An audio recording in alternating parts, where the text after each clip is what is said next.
Well, it won't let me do what I need to do, Kirk.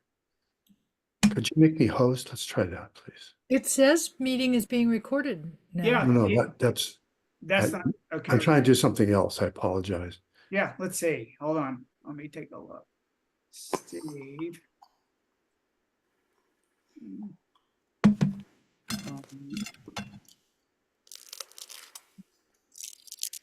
Here, I found it. Never Okay, mind. good.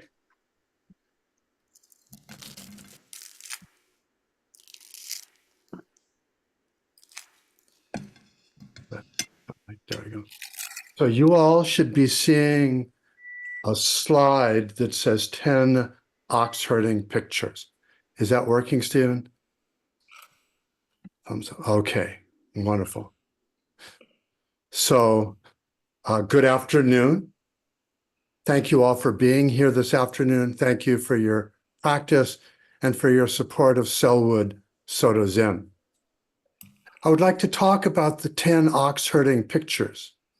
This is a series of images dating to 12th century China, describing our search for Buddha nature. Because the 10 Oxherding pictures are visual in nature, I'd like to do something different today. On the screen, I will display each of the 10 Oxherding pictures. On each slide is the image and the verse that has traditionally been associated with that image. This first image includes all 10 Oxherding pictures. If at the end of today's practice you would like to see the images more closely, please email me at stevegiven@gmail.com, STEVEGIVEN @gmail.com, and I'll send them to you. In the slide set, I've also provided references for the texts and images. The 10 Oxherding pictures were composed by the Rinzai ancestor Kakuan Shion Zenji in the 12th century. The ox, or in D.T. Suzuki's translation, the cow, represents our Buddha nature. Shunryu Suzuki in Zen Mind, Beginner's Mind, talks about this search. It is a kind of mystery that for people who have no experience of enlightenment, enlightenment is something wonderful. But if they attain it, it's nothing special.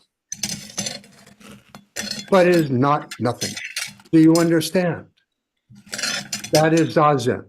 So if you continue this practice more and more, you will acquire something, nothing special, but nevertheless something. You may say universal nature, or Buddha nature, or enlightenment. You may call it by many names, but the person who has it, it's nothing, and it's something. When we express our true nature, we are human beings. When we do not know who we are. The 10 Oxherding pictures represents the journey of our practice, our search for Buddha nature. Ironically, we are searching for something we already have. The Sanskrit term for Buddha nature is Tathagatagarbha. Tathagatagarbha can be translated as womb of the Tathagatas, matrix of the Tathagatas, and essence of the Tathagatas. The Tathagata is one of the names of Buddha. Let's begin looking at the 10 Oxherding pictures. Each image is accompanied by Kakuan's verse. I use D.T. Suzuki's translation of the verses. Because of this, the ox in the verse is a cow. I used 3 principal sources for the 10 Oxherding pictures. These are widely available. The oldest is an essay by Daisetsu Tiyotaro Suzuki, first published in 1949.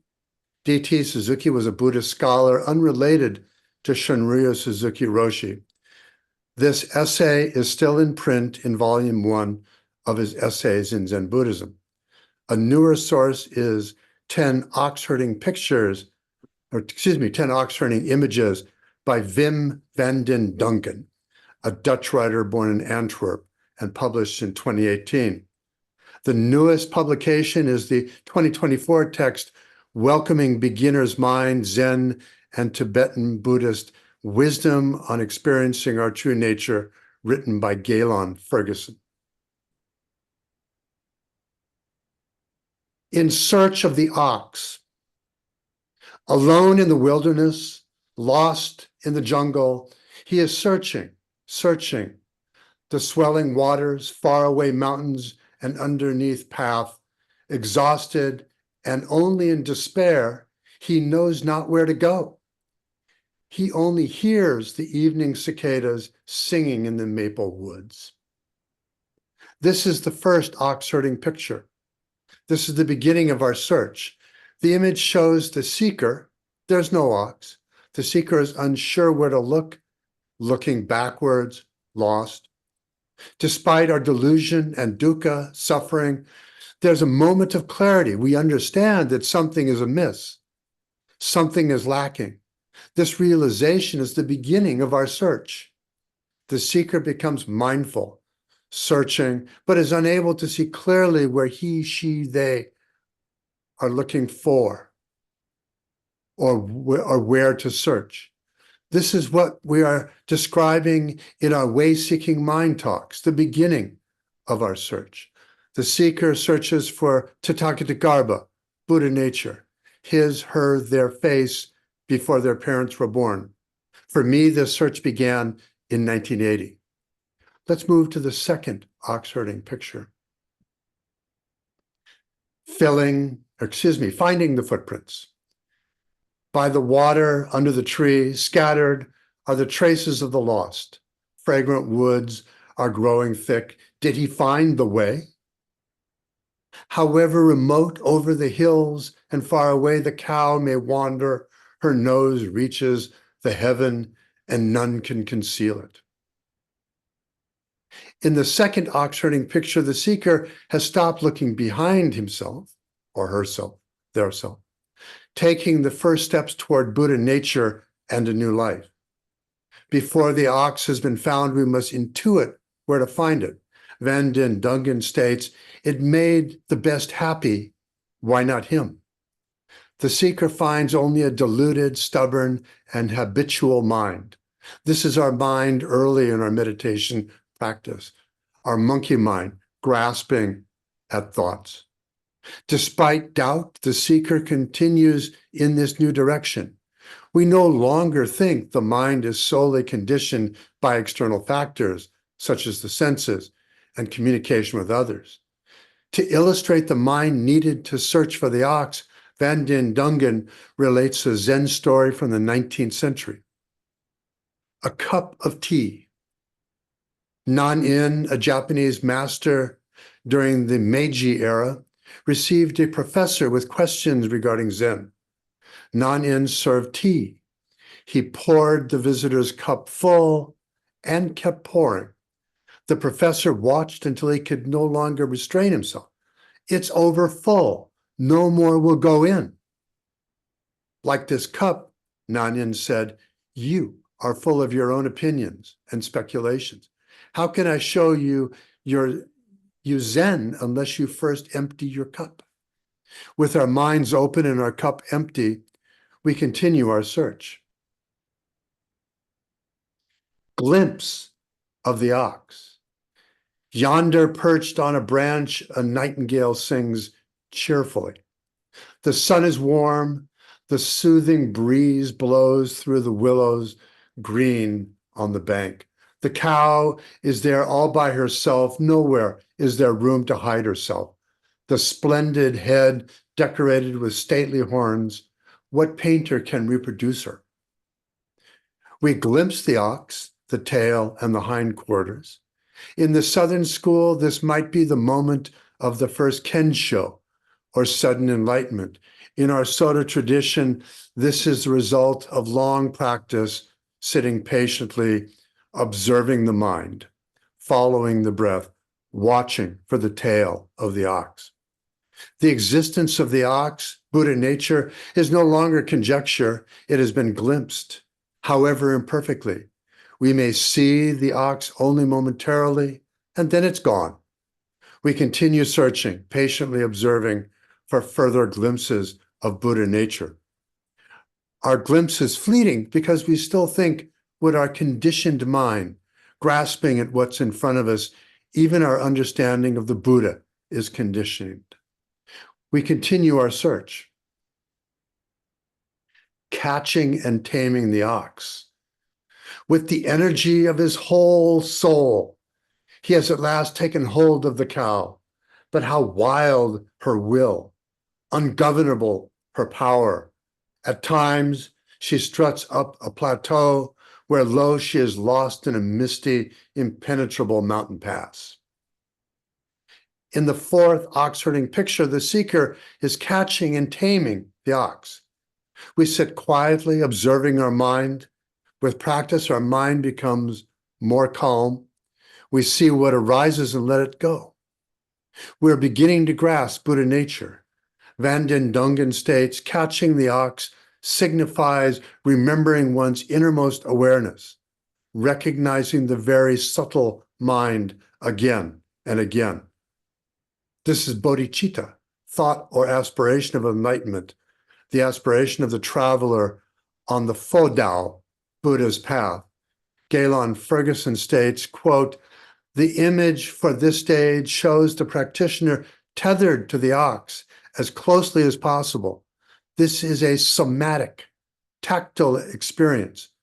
This stage of the spiritual journey demands touching the ox, being more in contact with the whole animal. We've stepped beyond just glimpsing traces here and there. On to the next image. Herding the ox. Never let yourself be separated from the whip and the tether, lest she should wander away into a world of defilement. When she is properly tended, she will grow pure and docile. Even without chain, nothing is binding. She will by herself follow you. The struggle to catch and tame the ox is past. The seeker walks with the ox, following calmly behind. Dogen in Shobogenzo, the facsimile Shimi, states, quote, according to the Samyutta Agama Sutra, the Buddha is said to the monks, quote, there are 4 types of horses. The first type of horse becomes startled upon seeing a shadow of the whip and follows the rider's intention. The second type of horse is startled by being whipped on its mane and follows the rider's intention. The third type of horse is startled upon being whipped on its flesh. The last type of horse becomes startled when it is whipped to its bones. Suzuki Roshi in Zen Mind Beginner's Mind states, quote, here, however, there is a misunderstanding of Zen. If you think the aim of Zen practice is to train you to become one of the best horses, you will have a big problem. This is not the right understanding. If you practice in Zen in the right way, it does not matter whether you are the best horse or the worst one. When you consider the mercy of Buddha, how do you think Buddha will feel about the 4 kinds of horses? He will have more sympathy for the worst one than for the best one, end quote. Galen Ferguson states, quote, as we bring more realization into our approach to taming, we may discover more humor in situations that previously seemed stuck or unworkable. Our sense of humor returns not because things get better, but sometimes just because they don't. Oxen are famously stubborn, end quote. On to the next slide. Riding the ox home. Riding the cow, he leisurely wends his way home. Enveloped in the evening mist, how tunefully the flute vanishes away. Singing a ditty, beating time, his heart is filled with joy, indescribable. That he is now one of those who know, need it be told. We are united with our Buddha nature, rejoicing. We are united with our true nature, a state we already possess and now recognize. We are riding the ox at ease with Buddha nature. We enjoy life. We are committed to the benefit of all beings. In 1973, Trungpa Rinpoche, stated, quote, "There are several levels of mindfulness one can achieve. It is like the image of the Oxherding pictures of the Zen tradition. First, there's a sense of watching yourself. And then there's a sense that you don't actually have to watch yourself because you can feel your own footprint. That is the level of how confident you are with yourself," end quote. This control of everything is described by Suzuki Roshi. Quote, "When thoughts arise," Suzuki Roshi states, "let them come and let them go. Then they will be under control," end quote. In Japanese literature, this is sometimes referred to as nen, or consciousness. First nen, pure consciousness, the awareness of a baby without self-awareness, is completely conscious. This is the sense of you do not have to watch yourself. Second nen, awareness of watching, a separation. This is the consciousness of there is a sense of watching yourself. Third nen, watching the watcher, a second level of separation. We are most intimate with our Buddha nature when we are one with first nen consciousness. This is hard. We have spent a lifetime reflecting on ourselves, that is, thinking about thinking, and even thinking about who is thinking about thinking. We have complex brains. In Zazen, we are asked to return to first nen, pure consciousness. This does not happen quickly. You may glimpse this after a long period of practice or in sesshin. On to the seventh Oxherding picture.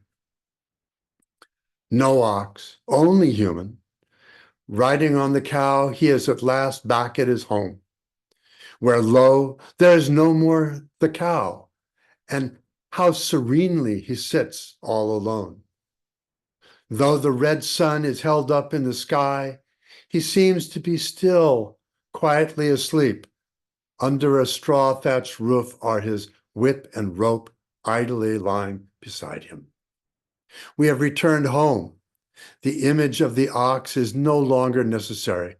Galen Ferguson refers to this as forgetting the ox. Van den Dungen states, quote, "When consciousness has generated a stable, continuous, higher awareness, a higher kind of life manifests. Wisdom, compassion, and bliss flow freely. All higher states and stations are immediately accessible. In no ox, only man, the whole external situation is dropped. Home at last, the ox is the uninterrupted mind. The mystery can be celebrated as long as the master wishes," end quote. This is the point when we're at peace. For me, at least, this is not a constant state. Certainly recent events have disrupted my tranquility. We no longer need the image of the ox to see Buddha nature, Tathagata. The ox never existed, only a metaphor of our Buddha nature. At peace, the seeker need not hold to the image. No ox, no human. All is empty. The whip, the rope, the man, the cow. Who has ever surveyed the vastness of heaven? Over the furnace burning ablaze, not a flake of snow can fall. When this state of things obtains, manifest is the spirit of the ancient master. This is the stage where there is no ox and no human. The seeker is beyond seeking the ox and beyond sitting at home without the ox. We no longer observe the activity of consciousness. This is the presence of first nen consciousness, pure consciousness, without a separate subject or object, seeker or mind. All is empty. In Sanskrit, shunyata. The Chinese character on the slide, Kong, means emptiness, shunyata. Roshi Joan Halifax at Upaya Zen refers to sunyata as spaciousness, as in an unlimited potential, lacking narrow boundaries. Galen Ferguson states, quote, most versions of the eighth Oxherding image show an empty circle. No ox herder. Poet Lewis Hyde translates Goan's original verse as whip and rope, person and ox, all are empty. In the spiritual art practice of Japanese calligraphy, meditatively drawing this circle form is called making an enzo. This image is meditation in action. It is a moment of unconcerned movement. Ox and ox herder both forgotten, drawing in one stroke the open image of emptiness. Here is an enzo painted by the Zen nun Kojima Kendo in her 97th year. So, this is it here. She was in poor health the entirety of her last year and painted this enzo during this period. The character in the middle, I'm pointing to it now, is in Chinese, wu, and in Japanese, mu, and means nothing, none. This is the same mu that Joshu declared to the question, has the dog Buddha nature or not, in the koan collection Mumonkan, or Gateless Gate. The characters on the left are translated Kendo, 97. Returning to the source. To return to the source, to be back at the source, already a false step this. Far better it is to stay home blind and deaf straight away and without much ado. Sitting within the hut, he takes no cognizance of things outside. Behold the water flowing on, whither nobody knows. And those flowers, red and fresh, for whom are they? In the ninth picture, there is no human, no ox. All is empty, Shunyata. Vanden Duggan states, the world is as it has always been. The human is gone because suffering has ceased. The ox is gone because Buddha nature is continuous and no longer visible. Habitual consciousness has receded. The consciousness of shunyata, emptiness, spaciousness, is in its place. We see an image of samadhi, concentration, or single-pointed focus. There is a return to the source, returning to the original place, Bandin Dongen again. Returning is realizing everything was perfect from the start. And so realization is nothing special. As noted by Bill Porter in his book on mountain hermits, hermits in remote caves in ancient China attempt to stay here. What's next for us? On to the 10th slide. In town with helping hands. Bare-chested and barefooted, he comes out into the marketplace, daubed with mud and ashes. How broadly he smiles. There's no need for the miraculous power of the gods, for he touches and lo, the dead tree comes into full bloom. This is the last image. Galen Ferguson states, quote, a smiling, portly figure enters the marketplace with a sack full of abundance. He faces a smaller figure also carrying goods, end quote. We have returned to the marketplace where we live day to day. We are here in our lives with our Buddha nature. The seeker mingles with others in the market, quote, entering the marketplace with helping hands, end quote, Ferguson. Those of us at Selwood Soto Zen are in the marketplace. We live and practice in our lives day to day. When I was ordained, I was living my life, working full time and caring for my family. We bring our practice, our Buddha nature to our life moment to moment. We practice in the marketplace. our disposition of mind and action based on a strong and firm foundation. Thus, our journey in search of the ox brings us back to the beginning, to our lives, with our relationship, actions, and consequences. Thank you.